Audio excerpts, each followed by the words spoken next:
E aí pessoal, tudo bom com vocês? Professor José falando aqui.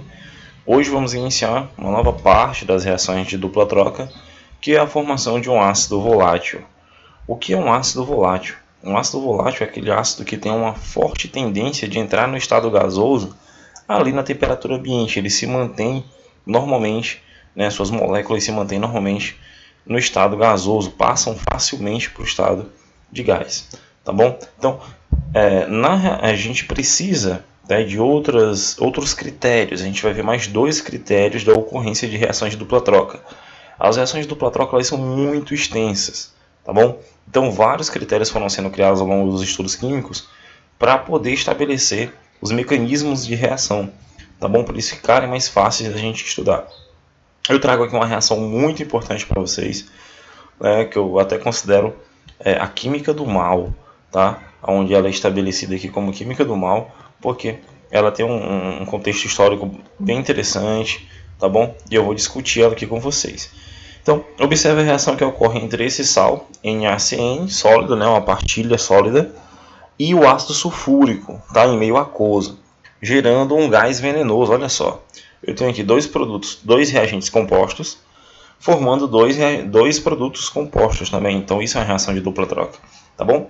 Então eu tenho aqui essa partilha, que é um sal sólido, lógico, e o ácido em meio aquoso ele reage formando o HCN e o Na2SO4, que ele fica dissociado em meio aquoso. Por que é um gás venenoso? Quem é o gás venenoso aqui? O HCN, ou ácido cianídrico, tá bom? Quando ele está em água a gente chama de ácido cianídrico, ou também conhecido como gás cianídrico. Ele é um dos gases de ação venenosa mais rápidas que a gente conhece. Ele entra na tua corrente sanguínea e ele dá aquele aspecto de asfixia, e a morte é quase que instantânea com uma pequena quantidade desse gás. Tá?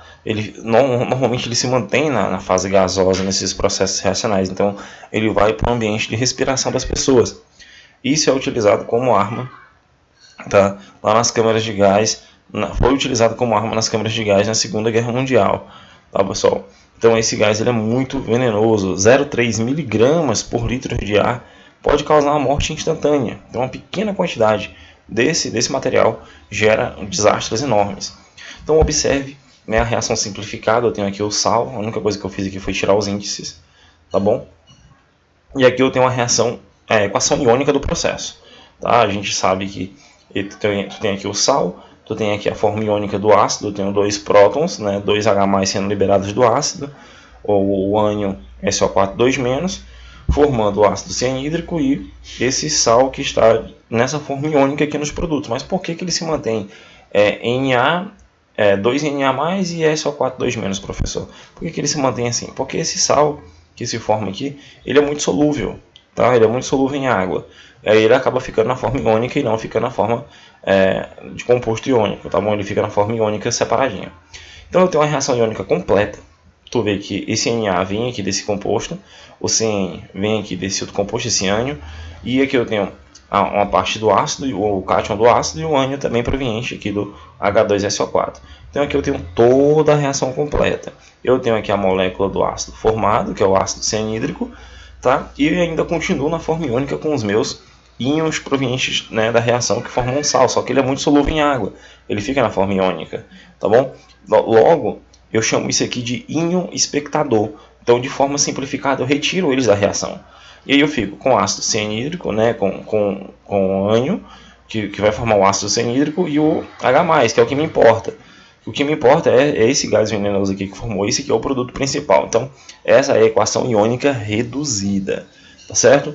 E aí, esses outros íons aqui são uma outra forma de expressar, aqui eu tenho uma reação de 2 para 2 para 2, eu posso dividir toda a equação por 2 e fica apenas um aqui, como índice, como coeficiente em cada um dos elementos, tá bom? Quando tu tem números iguais aqui na frente de cada um dos elementos, tu pode simplificar, certo? Então, esse gás, ele atua de forma bem rápida, esse íon cianeto que forma aqui, ó, esse íon cianeto, ele proveniente, do gás HCN, ele gera uma ação, com a enzima de nossas células e gera uma incapacidade de tu poder respirar o oxigênio e você morre por asfixia.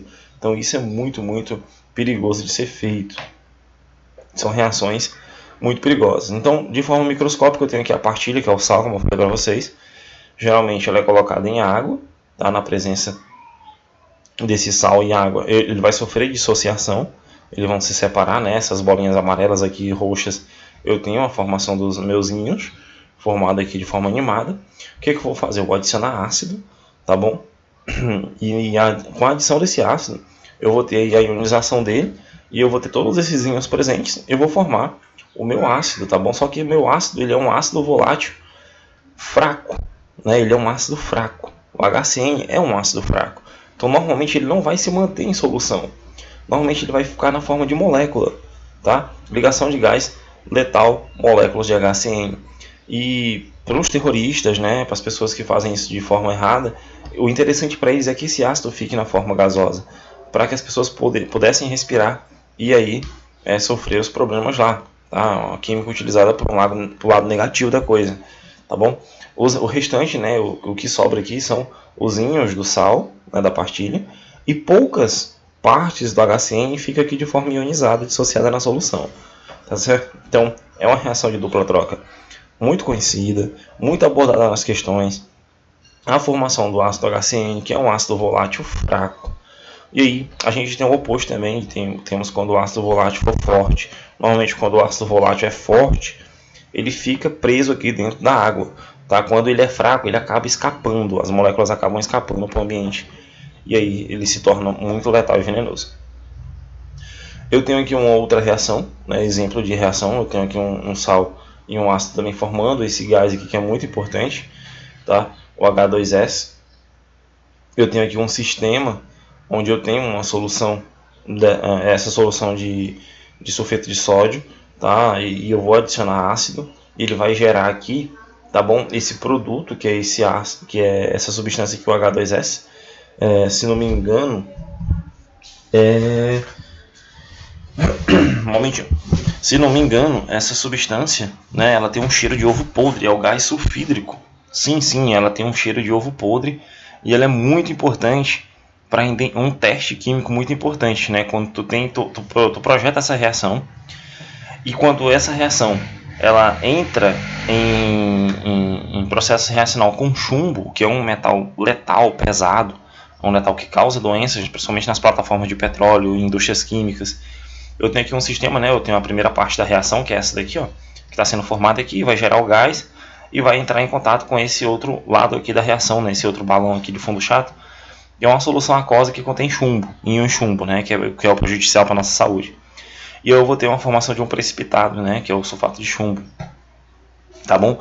Quando eu vejo a formação desse precipitado, tá? Eu tenho aí a identificação do chumbo no ambiente. Então é um teste para me identificar chumbo no ambiente, tá? Normalmente ele é muito letal e quando eu tenho esse cheiro aqui de ovo podre, né, que ele é usado para identificar a presença desses íons, as pessoas acabam saindo na plataforma de petróleo. Quando eles sentem o cheiro de ovo podre, eles acabam saindo porque já sabem que tem a formação do gás sulfídrico e provavelmente tem a formação de íons chumbos, tá? Esse íon chumbo aqui que foi bastante influenciador lá na época do Império Romano, tá? Boa parte do Império Romano utilizavam tinturas que tinham pigmentos de chumbo e eles não sabiam e acabaram sendo mortos por contaminação com isso. Hoje a gente já tem esses testes de identificação por uma simples reação de dupla troca, certo, pessoal? A gente fica com a primeira parte, na outra parte eu vou trazer quando um ácido volátil for forte, mas você já sabe que ele vai ficar preso na solução. Qualquer dúvida, entre em contato comigo e a gente continua nossos estudos na próxima aula.